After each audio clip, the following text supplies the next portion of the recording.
President Trump speaks during a briefing in Macon, Georgia, on Monday with state and local officials on the response to Hurricane Michael. Evan Vucci AP, by Jennifer Rubin. Jennifer Rubin, opinion writer reporting from a center-right perspective. Email bio follow opinion writer October 16 at 12:45 p.m. In the wake of the 2016 presidential election, political insiders talked about a permanent realignment of the political map. After years in the blue column, the Rust Belt and Upper Midwest were now going to move toward Republicans, we were told. Older white, working-class voters were easy pickings for President Trump's brand of politics, built on resentment and aimed at retaliation against urban elites, immigrants, and globalization itself. Well, it worked once, with a seriously flawed Democratic presidential nominee, and only barely. A shift of fewer than 80,000 votes in 3 states would have spared us from the entire Trumpian ordeal.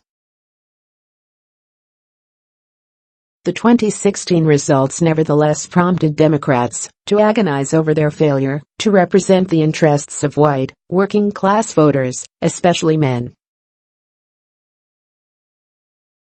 Should they dump cultural issues? Maybe they too should start talking about putting the brakes on immigration.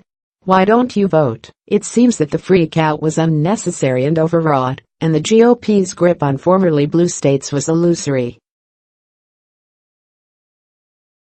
Democratic Senate incumbents in Ohio, Wisconsin, Pennsylvania, and Michigan, all states won by Trump, now appear solid favorites for re-election, Ronald Brownstein writes.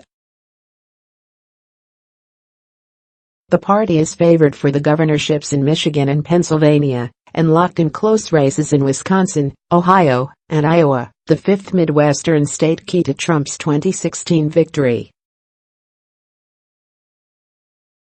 And it could pick up as many as 4 House seats combined in Iowa and Michigan. He surmises that Trump appears to have suffered genuine erosion among working-class white women, largely because of his attempt to repeal the Affordable Care Act, and a sense among many that the improved national economy hasn't provided them appreciably more security. If that crack in Trump's armor persists to 2020, it would arguably provide the single most important advance for Democrats in the midterm election. Several other factors are likely at play. First, we cannot stress enough that Hillary Clinton simply was not an option for many voters. It's why Trump keeps bringing her up almost 2 years after she lost. The Republicans' supposed inroads in the Midwest were in fact just as much a rejection of Clinton, personally and as a representative of the Washington status quo. The voters who switched from President Barack Obama to Trump in the Midwest might have been misguided in their expectations for Trump, but their votes had an internal consistency. They hate professional politicians and feel that the global economy has left them behind. Remove Clinton and find some solid candidates, especially first-time candidates, and Democrats are back in the game. Second, Trump's populism was a canard from the get-go, and now it's obvious even to those who supported him in 2016.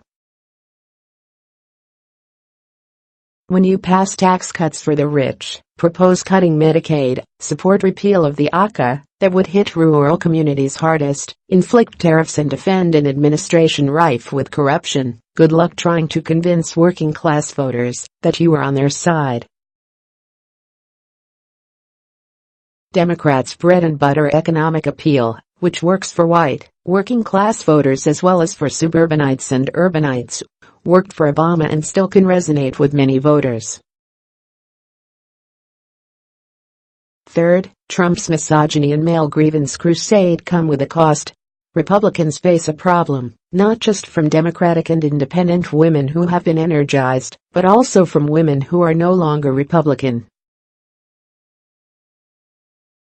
E.J. Graff writes, fewer and fewer American women identify as Republicans, and that slow migration is speeding up under Trump.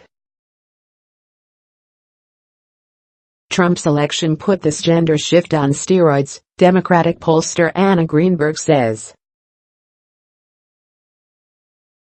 According to Pew, the share of American women voters who identify with or lean toward the Republican Party has dropped 3 percentage points since 2015, from 40% to 37%, after having been essentially unchanged from 2010 through 2014. By 2017, just 25% of American women fully identified as Republicans. That means that when, say, 84% of Republican women say they approve of Trump and his actions, or 69% of Republican women say they support Kavanaugh, or 64% say they, like Trump, don't find Ford very credible, those percentages represent a small and shrinking slice of American women. In short, without adopting spurious positions, e.g. limiting legal immigration, or abandoning support for its traditional issues, d. Gun safety, women's rights, Democrats seem poised to win back what they lost in the Midwest in 2016. The lesson they should take away is simple: get good candidates and articulate an effective economic message. This really isn't rocket science. Read more from Jennifer Rubin. The pink resistance is growing. Who's conservative now? Republicans' budget busting continues. Elizabeth Warren has her act together. Democratic 2020 hopefuls better wake up. What century do Georgians want to live in? Trump shows the rank dishonesty of climate change deniers.